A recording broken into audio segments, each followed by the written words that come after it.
नमस्कार विद्यार्थी मित्रांनो, मी अशोक पवार तुमचं सगळ्यांचं स्वागत करतो आपल्या वर्ल्ड ऑफ सायन्स म्हणजे सायन्स बाय अशोक पवार या ऑनलाईन प्लॅटफॉर्मवरती तुमचं सगळ्यांचं स्वागत आहे। विद्यार्थी मित्रांनो, बघा जो आरोग्य सेवकासाठी तांत्रिकचा अभ्यासक्रमामध्ये दिलेला आहे त्या घटकावर आपण संभाव्य प्रश्नांची सिरीज चालू केलेली आहे आणि आज मी तुमच्यासाठी त्या सिरीजचा 6वा भाग घेऊन आलेलो आहे।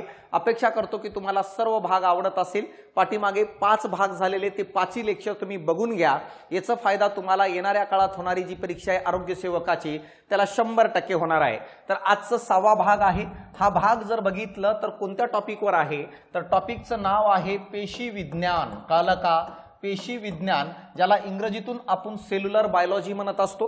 तर या पेशी विज्ञानावर नेमकं कोणत्या प्रकारचे प्रश्न तयार होऊ शकतात आणि तुम्हाला कोणत्या लेवलचं डेटाबेस अभ्यासायचं आहे या टॉपिक मधून ह्याचं थोडं दृष्टिकोन तुम्हाला या लेक्चर मधून समजून येणार आहे। मी माझ्या पद्धतीने प्रयत्न करतो की चांगल्या प्रकारे कसं तुम्हाला समजवता येईल आणि त्याच पद्धतीने तुम्ही अभ्यास करून जाताल आणि चांगले मार्क घेऊन येताल ही माझी अपेक्षा आहे। तर बघा, तुम्हाला लेक्चर आवडत असेल तर चॅनलला सबस्क्राइब करून टाका, लिंक शेअर करा आणि कमेंट्स करायला विसरू नका मित्रांनो। तर बघा, पहिला प्रश्न काय आहे या टॉपिकचा? कृत्रिम, कळलं का, रोपण व गर्भरोपण या दोन पद्धतीचा वापर प्रामुख्याने कशासाठी केला जातो? पशुसंवर्धनासाठी, वन्य पशुसाठी, पाळीव पक्ष्यासाठी, स्त्रियांसाठी असा प्रश्न या ठिकाणी दिलेला आहे। तर मित्रांनो, माहित आहे का, कृत्रिम रोपण म्हणजे आर्टिफिशियली मला सांगा बाहेर काय करणे, नवीन गर्भाचं रोपण करणे प्रयोगशाळेमध्ये, त्याला कृत्रिम रोपण म्हणतो किंवा कृत्रिमरित्या रोपण करणे। दुसरं गर्भरोपण करणे, जसं उदाहरणामध्ये आपण म्हणतो ना की एखाद्या जनावराला इंजेक्शनद्वारे गर्भधारणा प्राप्त करून दिली गेली, जसं गाय असेल, कोरेलका जर बघितलं, म्हैस असेल, जे दुधासाठी वापरल्या जाणाऱ्या म्हशी असतात त्यांना मला सांगा कृत्रिम रोपण किंवा गर्भरोपण हे कृत्रिमरित्या केलं जातं। कळलं का? हे कोणामध्ये? तर पशुसंवर्धनामध्ये वापरलं जातं। ह्याचं उदाहरण आपण पण बघत असतो मित्रांनो। कळलं का? कृत्रिमरित्या इंजेक्शनद्वारे याच्याद्वारे काय केलं जातं, घडून आणलं जातं। मानवामध्ये ह्याची परमिशन नाहीये, हे आपल्याला समजणं गरजेचं आहे। म्हणून ह्याचं उत्तर पहिलं आहे। कळलं का? जो टॉपिक मध्ये डेटाबेस दिलेला आहे। कोणती जैव तंत्रज्ञानातील क्लोनिंग नंतरची क्रांतिकारी घटना आहे? क्लोनिंग म्हणजे काय माहित आहे का? तुम्हाला आठवत असेल, पहिला सजीव जो क्लोनिंगद्वारे तयार झाला त्याला आपण डॉली मेंढी म्हणत असतो, कोरेलका, ज्यामध्ये क्लोनिंग म्हणजे काय केलं गेलं माहित आहे का? एकाचं गर्भधारणा काढून दुसऱ्यामध्ये टाकण्यात आला आणि नवीन प्रकारचं सजीव तयार केलं गेलं। आता क्लोनिंग तर ही एक महत्त्वाची गोष्ट होती ज्याच्याद्वारे पहिली डॉली मेंढी तयार करण्यात आली। ती काही काळ जगली आणि त्याच्यानंतर मला सांगा तिचा मृत्यू झाला। यानंतर जैव तंत्रज्ञानामध्ये महत्त्वाची जी घटना घडली ती म्हणजे मूल पेशी संवर्धन। काय असतं सर मूल पेशी? मित्रांनो, माहित आहे का, मूल पेशी म्हणजे काय आहे? सजीवामधल्या या स्पेसिफिक सेल असतात, एक वेगळ्या पेशी असतात अशा प्रकारच्या, या त्या पेशी असतात। जसं ही मूल पेशी आहे, ही त्या पेशी असतात ज्या पेशीमध्ये पाहिजे त्या पेशीत रूपांतर होण्याची क्षमता असते। म्हणजे याचा अर्थ अशा पेशी त्याला जर रासायनिक संदेश गेला तर पाहिजे त्या दुसऱ्या पेशीमध्ये रूपांतरित होण्याची शक्यता आहे। म्हणजे जसं ही मूल पेशी आहे तर ह्याचं रूपांतर मला सांगा लाल रक्तपेशीमध्ये पण करता येतं। ही मूल पेशीचं रूपांतर WBC मध्ये पण करता येतं। या मूल पेशीचं रूपांतर मला सांगा जर बघितलं न्यूरॉन्स नावाच्या या पेशीमध्ये पण करता येतं। या मूल पेशीचं रूपांतर स्नायूच्या पेशीमध्ये पण करता येतं। म्हणजे याचा अर्थ शरीरातील अशा पेशी जे पाहिजे त्या पेशीत रूपांतर करण्याची क्षमता ठेवत असतात त्यांना मूल पेशी म्हणत असतो। आणि या मूल पेशीचं संवर्धन हा क्लोनिंग नंतरची क्रांतिकारी घटना आहे। तुम्ही म्हणताल तर का क्रांतिकारी घटना म्हणायचं? कारण जर अशा प्रकारच्या मूल पेशीचं जर आपण संवर्धन केलो तर ह्याच्यापासून आपण पाहिजे त्या पेशींची निर्मिती करून पाहिजे तो अवयव तयार करू शकतो। जसं या मूल पेशीला जर आपण सांगितलं की रासायनिक संदेश देऊन की लिव्हरची निर्मिती कर, तर या मूल पेशीपासून अनेक लिव्हरच्या पेशी तयार होतील आणि त्याच्यापासून लिव्हर नावाचा अवयव आपल्याला तयार करता येईल। तर या अनुषंगाने अभ्यास चालू आहे। म्हणून मला सांगा क्लोनिंग नंतरची क्रांतिकारी घटना जर बघितलं, मूल पेशीचं संवर्धन आहे ज्याला स्टेम सेल म्हणत असतो इंग्रजीतून। तर अपेक्षा करतो की थोडंफार तुम्हाला समजलं असेल। जास्त डिटेल जायला वेळ नाहीये कारण सगळे प्रश्न होणं गरजेचं आहे। आता बघा, इन्सुलिन कळलं का तयार होण्याच्या क्षमतेशी संबंधित विकार म्हणजे कोणते? कॅन्सर, मधुमेह, विषाणूचा संक्रमण आणि काय पणी कळलं का? तर आता बघा ह्याचं उत्तर आहे मधुमेह. डायबिटीज, मधुमेहाचा अर्थ काय आहे तर डायबिटीजचा अर्थ आहे रक्तामध्ये साखरेचे प्रमाण यानी ग्लुकोजचं प्रमाण काय होणे, जास्त होणे, याला आपण काय म्हणत असतो माहित आहे का, याला आपण मधुमेह म्हणत असतो. सर हे साखरेचं प्रमाण जास्त का होतं त्याचं कारण सांगतो बघा. जेव्हा आपण जेवण करतो मित्रांनो माहित आहे का, जेवण करत असताना एकदाच कर्बोदके ग्रहण करून घेतो, 4 चपात्या 5 चपात्या जेवढी कॅपॅसिटी आहे तेवढं. या कर्बोदकाचं रूपांतर आपल्या शरीरात ग्लुकोज मध्ये होतं आणि हा सर्व ग्लुकोज मला सांगा रक्तामध्ये जातं. आता बघा रक्तामधून तो ग्लुकोज पेशीपर्यंत जाणारा असतो. मग मला सांगा जर रक्तामध्ये जेवढं काही ग्लुकोज आहे, समजा अशा प्रकारे रक्तामध्ये हे भरपूर प्रमाणामध्ये ग्लुकोज आलं जेवण केल्यानंतर, आता एवढ्या प्रमाणात जर ग्लुकोज रक्तामध्ये आलं आणि त्या ग्लुकोजला जर पेशीने वापरलं संपूर्ण ग्लुकोजला, तर मला सांगा प्रॉब्लेम क्रिएट होऊन जाईल. यासाठी आपल्या शरीरात एक स्वादुपिंड नावाचा अवयव असतो. या स्वादुपिंडामध्ये बीटा नावाच्या पेशी असतात आणि या बीटा नावाच्या पेशीमध्ये इन्सुलिन नावाचा एक संप्रेरक तयार होतो आणि इन्सुलिनला पाठवलं जातं आणि सांगितलं जातं तू काय कर, तू या ठिकाणी या पेशीला लागणारं तेवढं ग्लुकोज सोडून दे आणि बाकीच्या सर्व ग्लुकोजचं एक गट्टा बनव, कळलं का, सोडून दे आणि बाकीच्या सर्व ग्लुकोजचं एक पॅकेट बनव. मग इन्सुलिन जातं आणि अशा प्रकारे पूर्ण उरलेल्या ग्लुकोजचं पॅकेट बनवतं आणि या पॅकेटलाच आपण ग्लायकोजन म्हणत असतो. आणि हा ग्लायकोजन आता पॅकेट तयार झाला ज्याच्यात सगळं ग्लुकोज आहे आणि हे ग्लायकोजन मित्रांनो आपल्या यकृतात नेऊन साठवलं जातं किंवा आपल्या बाकीच्या शरीरात यानी मेदउतीमध्ये नेऊन साठवलं जातं. आता बघा मग रक्तातील साखर बाजूला काढून इन्सुलिन त्याला आपल्या यकृतामध्ये आपल्या मेदउतीमध्ये नेऊन साठवतो, म्हणजे रक्तातील साखरेचं प्रमाण कमी करण्याचं काम इन्सुलिन करत असतो. आणि जर इन्सुलिन नसेल तर साखरेचं प्रमाण रक्तामध्ये भरपूर प्रमाणामध्ये प्रेझेंट राहून जाईल आणि या कंडिशनलाच आपण डायबिटीज म्हणतो, या कंडिशनलाच आपण मधुमेह म्हणत असतो. म्हणून शरीरामध्ये इन्सुलिनचा अतिशय महत्त्वाचा रोल आहे. यासाठी तुम्हाला स्वादुपिंडाला त्रास द्यायचा नाहीये, बीटा सेलला त्रास द्यायचा नाहीये. आणि जर मला सांगा या दोघांना प्रॉब्लेम आलं तर इन्सुलिनची निर्मिती कमी होईल आणि अशा वेळेस मला सांगा रक्तातील साखरेला काढून एका पॅकेटमध्ये बांधून यकृताकडे आणि मेदउतीकडे साठवता येणार नाही आणि रक्तात साखरेचं प्रमाण जास्त होऊन जाईल, तेव्हा याला डायबिटीज किंवा मधुमेह म्हणतो. तर इन्सुलिन तयार होण्याच्या क्षमतेशी संबंधित जर कोणता आजार असेल तर मधुमेह. कॅन्सर काय असतं, कॅन्सरचा अर्थ आहे पेशींची अनियंत्रित वाढ, पेशींची अनियंत्रित वाढ, यालाच आपण काय म्हणत असतो, कॅन्सर म्हणतो. जेव्हा शरीरात एखाद्या पेशी आपल्या लिमिट क्रॉस करून अनियंत्रितपणे निर्मिती करायला लागतात नवीन पेशींची, तेव्हा त्या पेशींना आपण कॅन्सरच्या पेशी म्हणत असतो, म्हणजे त्यांच्यावर कोणताही कंट्रोल राहत नाही. जसं रक्तामध्ये पांढऱ्या रक्तपेशीचं प्रमाण हे 8,000 ते 10,000च्या दरम्यान असायला पाहिजे, पण याच पांढऱ्या रक्तपेशी जेव्हा तोच प्रमाण 2 लाखाच्या वर घेऊन जातात, म्हणजे त्यांच्यावरचं कंट्रोल सुटलं, कळालं का, समजून राहिलं का, संख्या काय अफाट वाढल्या, तेव्हा त्याला आपण ब्लड कॅन्सर म्हणतो. सेम लिव्हरमध्ये पण पेशी जेव्हा अनियंत्रित वाढतात लिव्हरचा कॅन्सर, फुफ्फुसामध्ये अनियंत्रित वाढतात फुफ्फुसाचा कॅन्सर. तर अशा प्रकारे हे कॅन्सर आहे वेगवेगळ्या प्रकारचं. विषाणूंचा संक्रमण झालं तर वेगवेगळे डिसऑर्डर होतात. हे अशा प्रकारचं या प्रश्नाचं उत्तर दुसरं आहे, त्याला आपण मधुमेह किंवा त्याला काय म्हणतो आपण डायबिटीज म्हणून ओळखलं जातं. आता बघा भारत सरकारने NKM16 या कार्यक्रमाद्वारे कशाच्या उत्पादन वाढीसाठी करिता प्रोत्साहन दिले. आता बघा NKM हे जो काही कार्यक्रम होता तो नील क्रांतीसाठी करण्यात आला आणि नील क्रांती ही कशाच्या संबंधित आहे तर ही संबंधित आहे मत्स्य व्यवसायाच्या संबंधित. तर भारत सरकारने हे कधी माहिती आहे का, 2016ला भारत सरकारने कळलं का नील क्रांती घोषित केली. 2016ला भारत सरकारने कधी नील क्रांती, आणि 2016ला भारत सरकारने नील क्रांती घोषित केली. त्यानंतर NMK16 या कार्यक्रम घोषित केला आणि या कार्यक्रमानुसार मत्स्य व्यवसायाला प्रोत्साहन दिलं.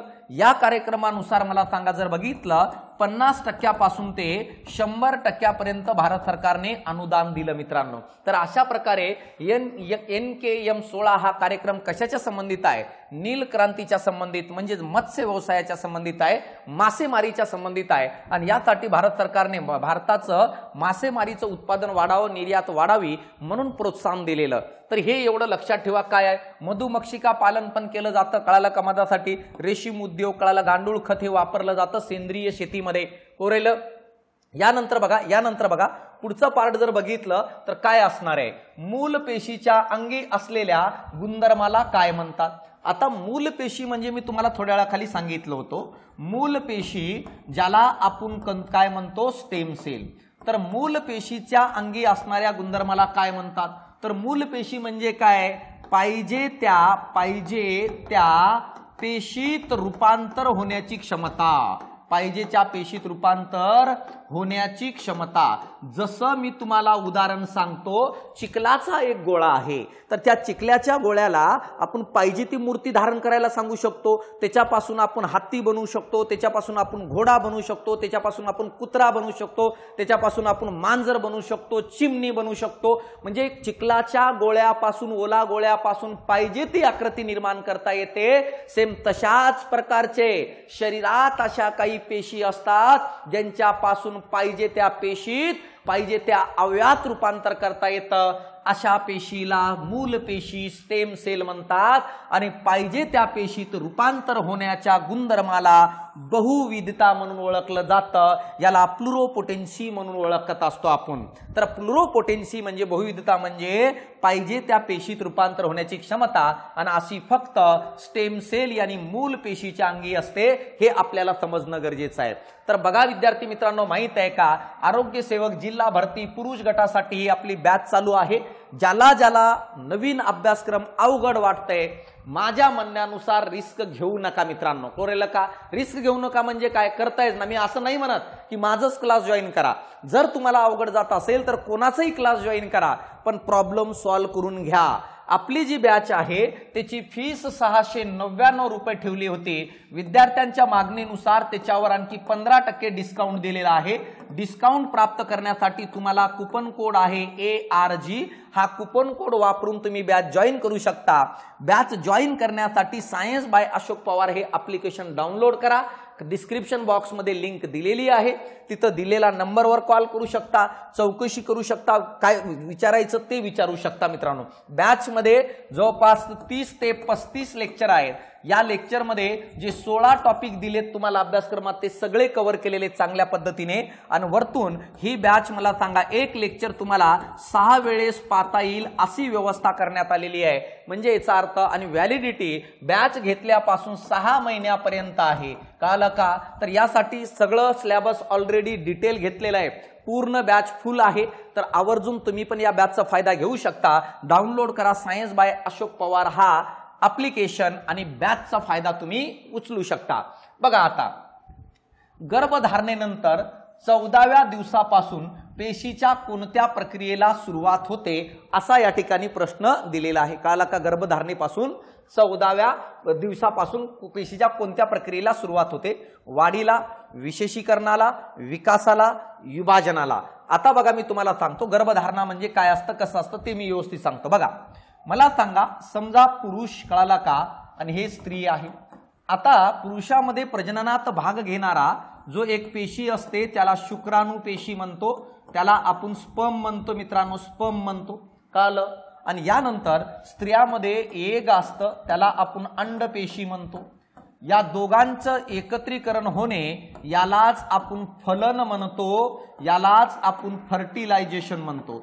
तर फलनचा अर्थ अंडपेशी आणि शुक्राणू एकत्र होणे, आणि दोघांच्या एकत्रीकरणातून फलनाच्या नंतर जो तयार होतं त्याला झायगोट म्हणतात, किंवा त्याला युग्मज म्हणून ओळखलं जातं। आता बघा हा झायगोट जो आहे, हे जर बघितलं, या झायगोटला 14 दिवस जर झाले, तर या 14 दिवसानंतर मला सांगा या झायगोट पासून अवयव निर्मितीला सुरुवात होऊन जाते। 14 दिवसापासून अवयव निर्मितीला काय आहे, सुरुवात होऊन जाते। म्हणजे 14 दिवसानंतर अवयव निर्माण व्हायला सुरुवात होतात, आणि या 14 दिवसानंतर अवयव निर्मितीची प्रक्रिया होते, यालाच आपण विशेषीकरणाला सुरुवात होणे म्हणतो। तर याचा अर्थ तुम्हाला कळतंय का? 14व्या दिवसाच्या नंतर मला सांगा, गर्भधारणेच्या नंतर म्हणजे कधी? हे गर्भधारणा होणे म्हणजे काय? झायगोट तयार होणे। तर याच्यानंतर 14व्या दिवसापासून विशेषीकरणाला सुरुवात होते। विशेषीकरणाला सुरुवात होणे म्हणजे याचा अर्थ त्या गर्भामध्ये अवयव निर्मितीला सुरुवात होणे 14 दिवसाच्या नंतर। कधी? गर्भधारणा झाल्याच्या नंतर। गर्भधारणा होणे म्हणजे काय? स्पर्म यानी शुक्राणू आणि एग एकत्र येणे, याला फलन किंवा फर्टिलायझेशन म्हणतो। अपेक्षा करतो की हे तुम्हाला कळालं असेल काय आणि कसं असणार आहे। तर हे 6व्या प्रश्नाचं उत्तर काय आहे? दुसरं आहे, हे आपण बघणं गरजेचं आहे। अवयव प्रत्यारोपणासाठी कोण उपलब्ध होणे गरजेचं आहे? समजा अवयवाचं प्रत्यारोपण करायचंय, याने काय आहे? ट्रान्सप्लांट करायचंय। पहिला आहे डॉक्टर, कळलं का? हे तर बघा, दवाखाना, अवयवदाता आणि रुग्णवाहिका, ह्याच्या सगळ्यात प्रॉबिलिटीचं उत्तर आहे काय माहिती आहे का? अवयवदाता। जर मला सांगा डोनर जर भेटला तरच तुम्हाला ट्रान्सप्लांट करता येईल ना। तुम्हाला किडनीची गरज आहे, तर मला सांगा शरीरात जिथे 2 ऑर्गन आहेत, किडनी आहे, किडनी तुम्हाला डोनेट करता येतं जिवंत असताना, पण बाकीचे अवयव नाही करता येत। नाहीतर तू फॉर्म मध्ये एखाद्याला म्हणशील भाऊ तू घाबरू नको, तो यासाठी माझं हृदय काढून देतो, अरे त्याला काढून दिलं तर तू काय घालशील? क्लोरेल का? यासाठी हृदय, काळीज, कळालं का? याला स्वतःकडे सांभाळून ठेवायचं, दुसऱ्याला द्यायचं नाही आणि दुसऱ्याचं घ्यायचं पण नाही, कारण याला सरकार पण परमिशन देत नाही आणि निसर्ग पण परमिशन देत नाही।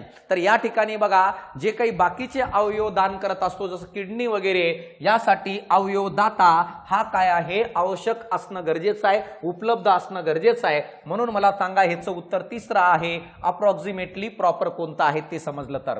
आता बघा,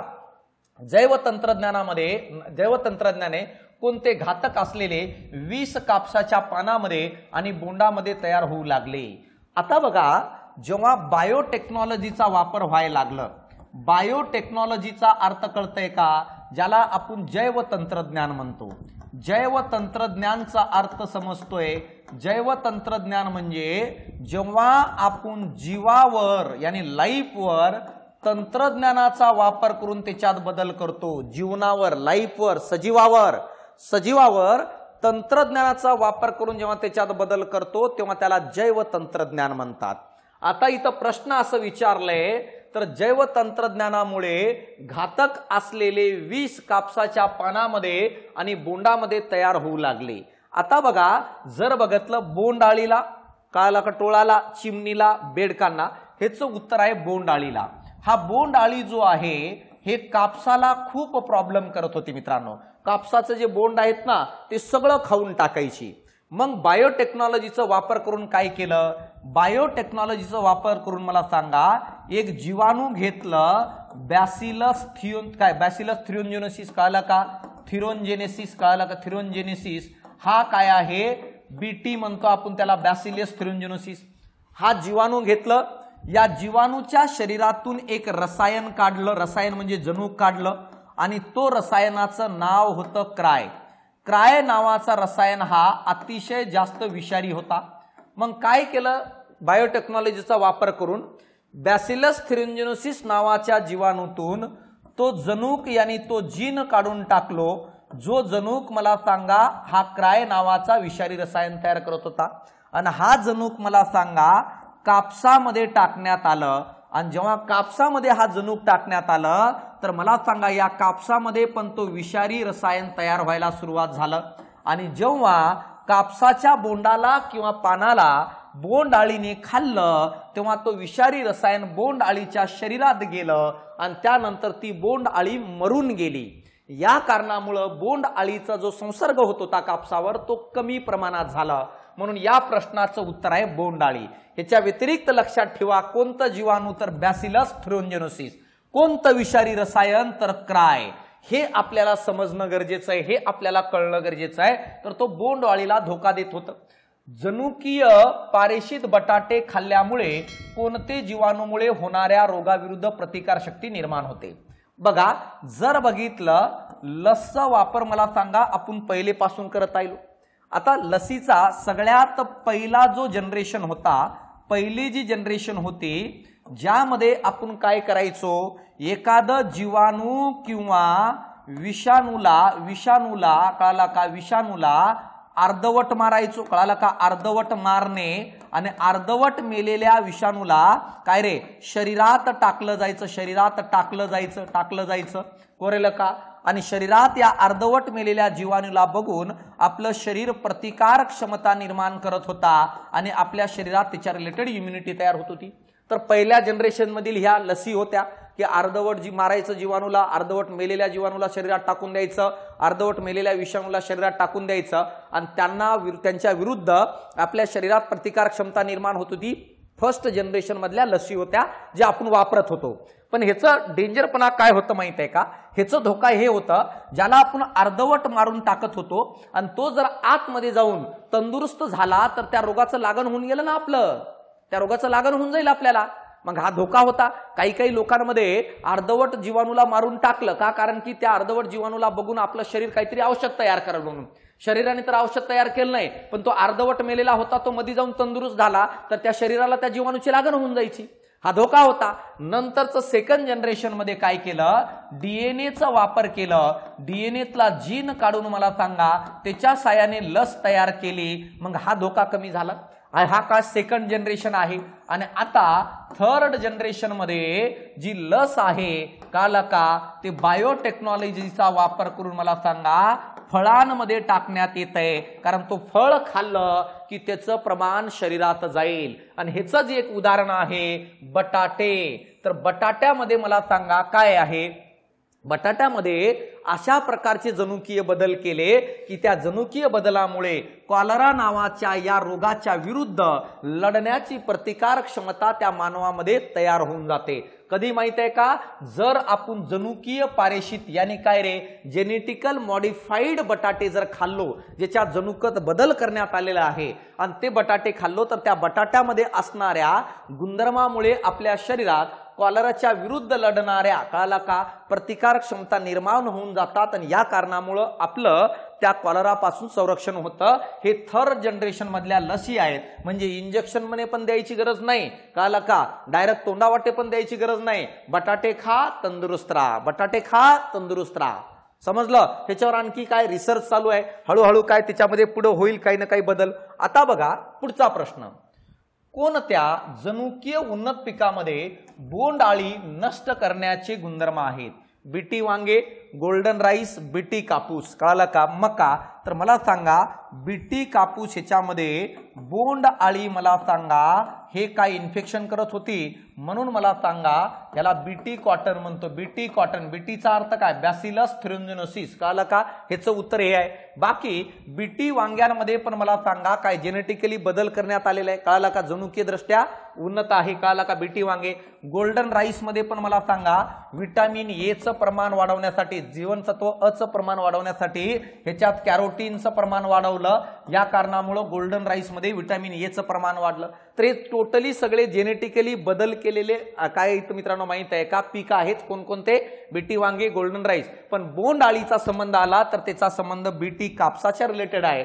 आणि जर तुम्हाला प्रश्न विचारला जनुकीय दृष्ट्या उन्नत असलेले पीक कोणते, तर जनुकीय दृष्ट्या उन्नत असलेले पीक बीटी वांगे पण येईल, गोल्डन राईस पण येईल आणि बीटी कापूस पण येईल. कारण तिघांच्याही जनुकात बदल करून वेगवेगळे गुणधर्म निर्माण केले गेलेले आहेत.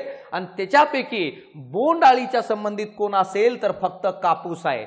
मला सांगा तुम्हाला जर विचारलं कॅरोटीन, बीटा कॅरोटीनचं प्रमाण कशात वाढवण्यात आलं तर गोल्डन राईस मध्ये. का? कारण आफ्रिकन देशामध्ये रात आंधळेपणाचं प्रमाण वाढलं होतं. का? कारण विटामिन ए च्या अभावामुळे रात आंधळेपणा होतं आणि यासाठी त्या लोकांना जो तांदूळ प्रोव्हाइड केलं जायचं त्याच्यात विटामिन ए ची कमतरता होती. म्हणून मला सांगा जनुकीय बदल करून गोल्डन राईस तयार करण्यात आलं, त्याच्यात विटामिन ए चं प्रमाण वाढवलं आणि या कारणामुळे रात आंधळेपणाचं प्रमाण त्या लोकांमध्ये हळूहळू कमी झालं. यासाठी हे सगळं तयार केलं गेलेले आहे. बघा हा पुस्तक आहे, महाराष्ट्रात सगळ्या बुक स्टॉलला उपलब्ध आहे. 152 पानामध्ये सगळं अभ्यासक्रम कव्हर केलेला आहे, चांगल्या पद्धतीने दिलेला आहे. किंमत तुम्हाला घरपोच 160 रुपयामध्ये भेटून जाईल पुस्तक. कळालं का रे? 160 रुपयामध्ये तुम्हाला घरपोच पुस्तक भेटून जाईल. महाराष्ट्रातील सर्व बुक स्टॉलला अमेझॉनला पण उपलब्ध आहे. आवर्जून तुम्हाला जर हे बुक मागवायचं असेल तर खाली दिलेल्या नंबरवर तुम्ही आवर्जून कॉल करा, तुम्हाला हा बुक उपलब्ध होऊन जाईल. अजिबात कोणतं बुक आहे? आरोग्य सेवक पुरुष गटासाठी आहे बरं, स्त्री फिमेल साठी नाही आहे. तांत्रिक नोट्सचा हा बुक आहे आणि हेच पुस्तक बॅचच्या विद्यार्थ्यांनी पण वापरावं, कारण रिव्हिजनला टाइमवर सोपं जाईल. आता बघा, मरणोत्तर कोणत्या मानवी अवयवांचे दान करता येतं? त्वचा, हृदय, फुफ्फुस आणि हाडे. तर मित्रांनो, माहिती आहे का, मेल्याच्या नंतर काही कालावधीपर्यंत हृदय हा असतो. तर मला सांगा, हृदयाचं आपल्याला दान करता येतं? तर या प्रश्नाचं उत्तर काय आहे? हृदय हे काय या प्रश्नाचं उत्तर आहे मित्रांनो. तर हे काय फॅक्च्युअल डेटा आहे. पेशीवर संशोधन करण्यासाठी कोठे संशोधन संस्था उभारण्यात आले? तर मला सांगा, पेशीच्या रिलेटेड संशोधन करण्यासाठी मला सांगा पुणे आणि बंगळूर या दोन ठिकाणी सेलवर मला सांगा पेशीवर संशोधन करण्यासाठी संस्था उभारण्यात आलेल्या आहेत. कुठं माहिती आहे का? पुणे आणि बंगळूर हे दोन लक्षात ठेवा. संस्था वगैरे काय असणार आहे. कितव्या दिवसापासून पेशी विशेषीकरणाला सुरुवात होते? तर मी तुम्हाला सांगितलं, पेशीचं विशेषीकरण म्हणजे अवयव निर्मितीला सुरुवात होते भ्रूणामध्ये. तर 14व्या दिवसाच्या नंतर मला सांगा अवयव निर्मितीला सुरुवात होते. 14 दिवसाच्या अगोदर अवयव निर्मितीला सुरुवात होत नाही. गर्भधारणेच्या नंतर 14व्या दिवसानंतर म्हणतो. काय? गर्भधारणा झाली की त्याच्यानंतर 14 दिवस झाले, 15व्या दिवसापासून अवयव निर्मितीला सुरुवात होतं. यालाच आपण काय म्हणत असतो? पेशी विशेषीकरणाला काय सुरुवात होणे. आता बघा, ट्रान्सप्लांटेशन ह्युमन ऑर्गन ऍक्ट केव्हा सुरू करण्यात आलं? म्हणजे काही गाईडलाईन्स घालून दिलेले आहेत. कशाच्या अंतर्गत? या ऍक्ट अंतर्गत, की कोण ऑर्गन डोनेट करू शकतो, कोण घेऊ शकतं, काय ट्रान्सप्लांटचे काही नियमावली आहेत. हे सगळे नियमावली आहे. आणि हे कधी जर बघितलं तर 1994ला मला 1994ला काय हा ऍक्ट पारित करण्यात आलेला आहे. हे एक लक्षात राहू द्या. कोणत्या साली भारत सरकारने राष्ट्रीय जैवतंत्रज्ञान मंडळाची स्थापना केली? तर बघा, जर बघितलं राष्ट्रीय कळालं का? राष्ट्रीय जैव तंत्रज्ञान मंडळ जो आहे ना, या मंडळाची स्थापना जर बघितली तर कधीची आहे माहिती आहे का? 1982ला स्थापना केली. म्हणजे काय? दुसरं उत्तर आहे. आता 1982ला स्थापना केली, कळालं का? परंतु मला सांगा, पुढे चालून 1986ला कळालं का, याच राष्ट्रीय जैवतंत्रज्ञान मंडळाची कळालं का विज्ञान व तंत्रज्ञान मंत्रालयाअंतर्गत कळालं का विज्ञान व तंत्रज्ञान कळालं का मंत्रालय अंतर्गत विज्ञान आणि तंत्रज्ञान मंत्रालय अंतर्गत मित्रांनो माहित आहे का जैव तंत्रज्ञान विभागात रूपांतर करण्यात आलं. कोणत्या? जैव तंत्रज्ञान कळालं का विभागात मला सांगा काय झालं रूपांतर. म्हणजे याचा अर्थ बघा काय म्हणतो व्यवस्थित लक्ष द्या. राष्ट्रीय जैव तंत्रज्ञान मंडळाची स्थापना 1982ला झाली. परंतु भारत सरकारने काय केलं 1986ला विज्ञान आणि तंत्रज्ञान मंत्रालयाच्या अंतर्गत या मंडळाला घेतलं आणि या मंडळाचं रूपांतर 1986ला जैव तंत्रज्ञान विभागात करण्यात आल्या. आणि बाकीच्या जेवढ्या काही संस्था आहेत जैव तंत्रज्ञानाच्या रिलेटेड त्या सर्व संस्था सध्याच्या घडीला जैव तंत्रज्ञान विभागाच्या अंडर कार्य करतात आणि जैव तंत्रज्ञान विभाग हा विज्ञान आणि तंत्रज्ञान मंत्रालयाच्या अंडर कार्य करतो. तर अशा प्रकारे मला सांगा हे सगळ्या गोष्टी असणार आहेत.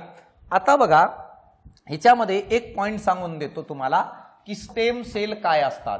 तर स्टेम सेल ज्याला मूल पेशी म्हणतो. मानवामध्ये मूल पेशी मला सांगा दोन प्रकारचे असतात. एक म्हणजे काय भ्रूण असताना कळाला का भ्रूण पेशी कळाला का भ्रूण मूल पेशी ज्याला एम्ब्रियोटिक स्टेम सेल म्हणतो.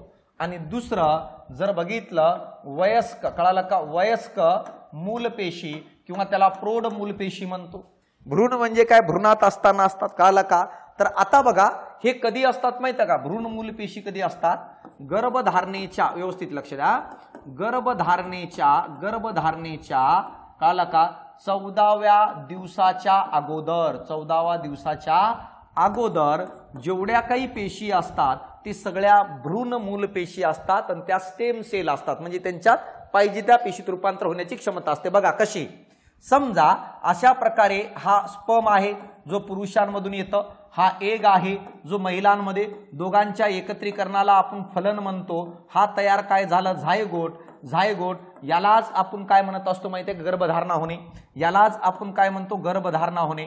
आता बघा या गर्भधारणेला समजा पहिला दिवस झाला, पहिल्या दिवसापासून ते 14 दिवस झाले, तर पहिल्या दिवसापासून 14 दिवसापर्यंत या झायगोटचं रूपांतर होऊन असंख्य असे छोटे छोटे काय आहे झायगोट तयार होतात आणि याला ब्लास्टोसिस्ट म्हणतो आपण. काय म्हणतो आपण याला? ब्लास्टोसिस्ट म्हणतात. आणि 14 दिवसाच्या नंतर या ब्लास्टोसिस्टच्या नंतर अवयव निर्मितीला सुरुवात होते. तर आता बघा भ्रूण मूलपेशी कोणाला म्हणतात? झायगोटच्या निर्मितीच्या नंतर आणि अवयव निर्माण होण्याच्या अगोदर. म्हणजे मला सांगा गर्भधारणेच्या पहिल्या दिवसापासून ते 14व्या दिवसापर्यंत जेवढ्या काही पेशी तयार होतात त्या सगळ्या भ्रूण मूलपेशी असतात. त्यांच्यापासून पाहिजे त्या पेशीत रूपांतर करण्याची क्षमता असते मित्रांनो. कळलं का? ह्याच्या व्यतिरिक्त दुसरी कुठं असते माहित आहे का? समजा मातेला कळला का? मातेला भ्रूण ज्या नळाने बांधलेला असतो कळला का? असतो त्यामध्ये पण कळला का? त्यामध्ये पण मला सांगा काय असतात? मूलपेशी प्रेझेंट असतात. कळलं मी काय म्हणतो? मूलपेशी. कुठं मला सांगा? बाळ जो गर्भामध्ये असतो ना तो एका नळाने बांधलेला असतो. कळाला का? मातेला क्लोरेला का गर्भाशयात काय आहे? नळाने बांधलेला असतो. नाळ म्हणतो आपण त्याला. ती नाळ जी आहे त्या नाळेमध्ये पण मला सांगा आपल्याला काय आहे? मूलपेशी आढळताना दिसतात. म्हणजे याचा अर्थ भ्रूण मूलपेशी कुठं 14 दिवसाच्या अगोदर, ज्याला आपण काय म्हणतो रे? ब्लास्टोसिस्ट म्हणतात इंग्रजीमध्ये. ब्लास्टोसिस्ट म्हणतो. त्याच्यामध्ये ज्याला मराठीतून शब्द जर काय असेल कोरकपुट्टी म्हणतात. त्याला कोरकपुट्टी म्हणून ओळखलं जातं. कोरकपुट्टी मला सांगा 14व्या दिवसाच्या अगोदर असते आणि त्याच्यामध्ये ह्या पेशी असतात. पाहिजे त्या पेशीत रूपांतर होण्याची क्षमता आणि नंतर अवयव तयार होते. वयस्क मध्ये कुठं असणार आहेत? वयस्क म्हणजे काय? आपल्या अस्थिमज्जात असतात. अस्थिमज्जा म्हणजे कळते का रे काय? ज्याला इंग्रजीतून बोन मॅरो म्हणतात. बोन मॅरो म्हणजे काय माहित आहे का? आपल्या हाडाच्या आतमध्ये नरम भाग असतो बाळा. कधी नॉनव्हेज खाणारे बघा हाड तोडल्यानंतर हाडांच्या आतमध्ये नरम भाग असतं. कोंबडीचा असो बोकड्याचा असो काही असो त्याला काय म्हणतो? Bone marrow. त्याच्यामध्ये वयस्क असणाऱ्या मूलपेशी असतात. म्हणजे काही पेशीत रूपांतर होण्याची क्षमता. त्यानंतर बघा आपल्या रक्तामध्ये असतात ज्याला ब्लड म्हणतो. ब्लड मध्ये पण आपल्याला मूलपेशी आढळताना दिसतात. ह्याच्या व्यतिरिक्त मला सांगा आपल्या मेदउतीमध्ये पण आपल्याला वयस्क ॲडिपोज टिश्यू म्हणतो हे आढळताना दिसतात. कळलं का? नाळेमध्ये ज्याला आपण प्लॅसेंटा म्हणतो, नाळेमध्ये याच्यामध्ये मला सांगा प्लेसेंटा म्हणतो, ह्याच्यामध्ये पण मूलपेशी आढळतात. कोणती पण वयस्क. तुम्हाला प्रश्न विचारला जाईल खालीलपैकी भ्रूण मूलपेशी कोणत्या, खालीलपैकी वयस्क मूलपेशी कोणत्या. तर अशा प्रकारे बघा या टॉपिकवर तुम्हाला या लेवलचा डेटाबेस काय रे कव्हर करून घ्यायचंय. अपेक्षा करतो की तुम्हाला लेक्चर आवडला असेल. कळलं का? येणाऱ्या काळात असे अनेक लेक्चर तुमच्यासाठी मी अपलोड करून ठेवणार आहे किंवा लाईव्ह घेणार आहे. यासाठी तुम्हाला यूट्यूब चॅनल जॉईन करून घ्यायचे सायन्स बाय अशोक पवार. आणि विषय जर वाचून समजायला अवघड जात असेल तर बॅच जॉईन करण्यासाठी सायन्स बाय अशोक पवार हा प्ले स्टोरवरून ॲप्लिकेशन डाउनलोड करायचे. लिंक दिलेली आहे तिथूनही करू शकता. आणि काही अडचण असेल तर दिलेल्या खाली नंबरवर कॉल करा. लिंक मित्रपरिवारापर्यंत शेअर करा. तर मित्रांनो या ठिकाणी मी थांबतो. भेटू आपण पुढच्या लेक्चरला. धन्यवाद.